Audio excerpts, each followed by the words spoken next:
Di antara keenam usul tersebut, ya secara ringkas kemarin sudah kita sampaikan secara umum. Ya, yang pertama di sini disebut oleh Syekh rahimahullah taala, al-aslul awwal al-ikhlas wa bayan dhiddihi wa huwa syirk. Usul yang pertama atau pondasi yang pertama adalah ikhlas dan penjelasan lawan dari ikhlas yaitu kesyirikan. Al-aslu tsani al-ijtima' fi ad-din wan nahyu 'an at-tafarruq fihi. Yang kedua adalah ya bersatu di dalam agama dan larangan untuk berpecah belah di dalam agama. Al-aslu tsalits as-sam'u wat tha'ah li wulatil amr. Pondasi yang ketiga adalah mendengar dan taat kepada para pemerintah, kepada waliul amr. Kemudian al-aslur rabi' bayanul ilm wal ulama wal fiqh wal fuqaha wa man tashabbaha bihim wa laysa minhum.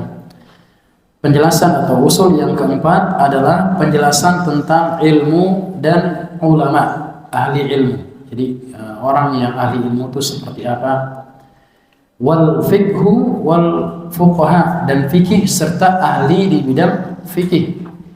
Dan yang ketiga adalah penjelasan tentang siapa yang mirip dengan mereka, mirip dengan ulama, mirip dengan fuqaha, akan tapi bukan ulama dan bukan fuqaha.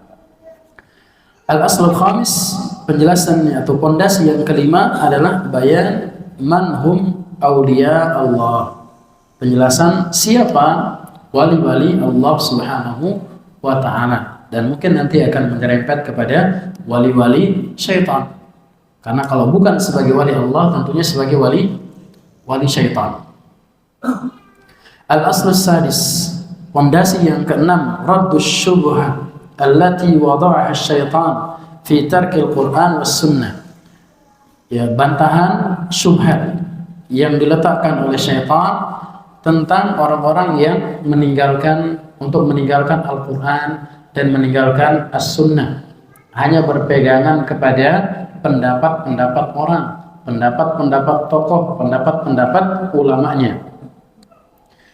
Wa hadhil usulun muhimmatun jadiratun bil inayati wa nahnu nasta'inu billahi ta'ala fi syarhiha wa ta'liq 'alaiha bima yassara Allah.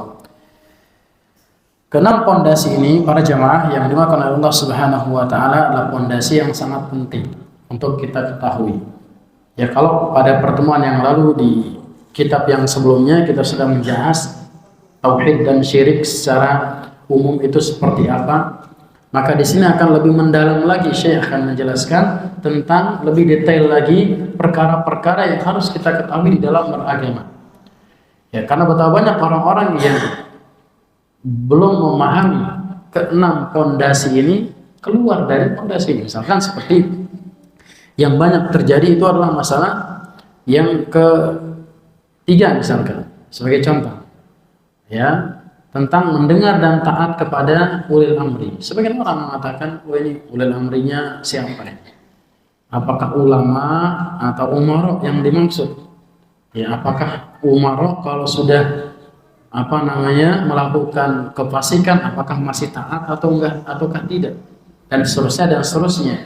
Karena pondasi yang diletakkan oleh Syekh di sini rahimahullah taala tentunya bersumber dari berlandaskan dari Al-Qur'an ataupun dari sunnah Nabi Muhammad sallallahu alaihi wasallam. Dan juga di antara faedah yang sangat besar bagi kita semuanya yang taat kepada pemerintah ini adalah terjaganya stabilitas negara. Ya, bayangkan kalau banyak orang nggak mau taat sama pemerintah, akan terjadi apa? Gejolak. Dan jangan berharap setelah misalkan menggulingkan penguasa akan mendapatkan penguasa yang lebih baik daripada sebelumnya. Sehingga kita mengenal sebuah peribahasa mengatakan apa? Enak zamanku toh. Benar ya Pak ya? Ya, mungkin bapak-bapak yang sudah sepuh merasakan bagaimana kondisinya. Tidak menjadi lebih baik. Saya tidak mengatakan yang sekarang buruk, tapi mungkin tidak lebih baik daripada sebelumnya karena diambil ya dengan sebuah hal yang mungkin kurang bagus. Meskipun yang demokrasi juga kurang tidak bagus kita katakan, akan tapi dengan menggulingkan penguasa yang sah, ya, itu adalah perbuatan yang tidak dibenarkan. Ya, meskipun konsekuensinya kalau sudah diambil kekuasaan tersebut, kita wajib mendengar dan wajib taat kepada pemerintah yang sah tersebut. Ini yang terkadang membuat sebagian orang-orang yang tidak suka sama Salafi itu seperti itu. Bagaimana mungkin, ya, masih tetap mendengar dan taat padahal apa? Diambil dengan kekuasaan yang tidak benar. Termasuk dalam coblos-mencoblos ini. Ya, orang-orang Salafi itu biasanya begitu ya. Nggak mau nyoblos, tapi nanti kalau udah jadi taat. Mereka apa? Mereka nggak masuk akal, padahal nggak milih, kata mereka. Akan tapi itulah konsekuensi dari ya akidah atau manhaj kita, bahwa kita mendengar dan taat kepada siapa saja yang menjadi pemimpin yang sah. Baik, bahkan disebutkan oleh para ulama, meskipun diambil dengan cara digulingkan atau dikudeta dalam bahasa mungkin yang agak kerasnya, tetap kita mendengar dan taat kepada pemerintah yang sah di masa tersebut. Allahu ta'ala a'la wa a'lam. Silakan.